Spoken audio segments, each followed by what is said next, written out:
বিসমিল্লাহির রহমানির রহিম। উপস্থিত আজকের এই বাংলাদেশ জাতীয়তাবাদী দলের ৩ সংগঠন কর্তৃক আয়োজিত এই যৌথ কর্মী সভার সম্মানিত সভাপতি রাজীব হোসেন ভাই, ফরিদপুর জেলা যুব দলের সভাপতি। উপস্থিত রয়েছেন বাংলাদেশ জাতীয়তাবাদী যুব দল কেন্দ্রীয় সংসদের সম্মানিত সভাপতি আমাদের প্রিয় বড় ভাই, রাজপথের হিরণময় হাতিয়ার দেশনায়ক তারেক রহমানের আব্দুল মোনায়েম মুন্না ভাই। উপস্থিত রয়েছেন বাংলাদেশ জাতীয়তাবাদী ছাত্র দল কেন্দ্রীয় সংসদের লাখো কোটি ছাত্র জনতার প্রাণের স্পন্দন আমাদের প্রিয় নেতা নাসির উদ্দিন নাসির ভাই।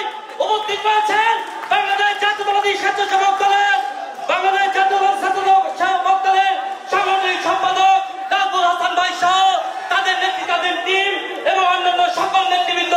সবাইকে জানাচ্ছি আমার ভালো লাগা ভালোবাসার সংগঠন বাংলাদেশ জাতীয়তাবাদী ছাত্র দল ফরিদপুর জেলা শাখার পক্ষ থেকে সংগ্রামী শুভেচ্ছা ও বিপ্লবী অভিনন্দন। বন্ধুরা আমার, আজকের এই দিনটি যখন যৌথ সভা করা হচ্ছে, শৃঙ্খলার জন্য করা হচ্ছে, তখন আমাদের বলা হয় আজকে যদি শেখ হাসিনার জায়গায় খালেদা জিয়া থাকতো তাহলে কিভাবে নির্যাতন তারা করতো তা আপনারা কল্পনা করতে পারেন না। আমাদের বলে, কিন্তু আমাদের শৃঙ্খলার জন্য, শান্তিপূর্ণ থাকার জন্য একটি টিম দেশনায়ক তারেক রহমান আমাদের মাঝে পাঠিয়েছেন। বিএনপির কেউ বিশৃঙ্খলা করতে পারেনি, এমন ভাবে তিনি ব্যবস্থা করেছেন।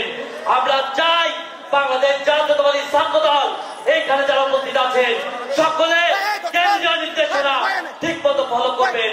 আমরা চাই ফরিদপুর থেকে এই আমলিক যে বিশৃঙ্খলতা সৃষ্টি করেছে, যে সময় যেমন ভাবে করেছে, ফরিদপুরের লোকজন, ফরিদপুরের নেতারা যেমন তার ভাঙা জবাব দিয়েছে, ফরিদপুরের কোতোয়ালি থানার পতন হয়েছে, সারা বাংলাদেশ স্বাধীন হয়েছে 5 তারিখ, ফরিদপুর স্বাধীন হয়েছে 4 তারিখ। এই জন্য ফরিদপুরের যুব দল, ছাত্র দল, স্বেচ্ছাসেবক দল সর্বোচ্চ ভূমিকা রেখেছে মাঠে। এই ফরিদপুরের গডফাদার ছিল শামীম হক, আওয়ামী লীগের নেতা। সেই অফিস ভাঙচুর করে ফরিদপুরের ছাত্র জনতা প্রমাণ করছে, আওয়ামী লীগ পতনের আগেই প্রমাণ করছে এই ফরিদপুরের মাটি দানের শীষের মাটি, এই ফরিদপুরের মাটি শহীদ প্রেসিডেন্ট জিয়াউর রহমানের মাটি, এই ফরিদপুরের মাটি তারেক রহমানের মাটি।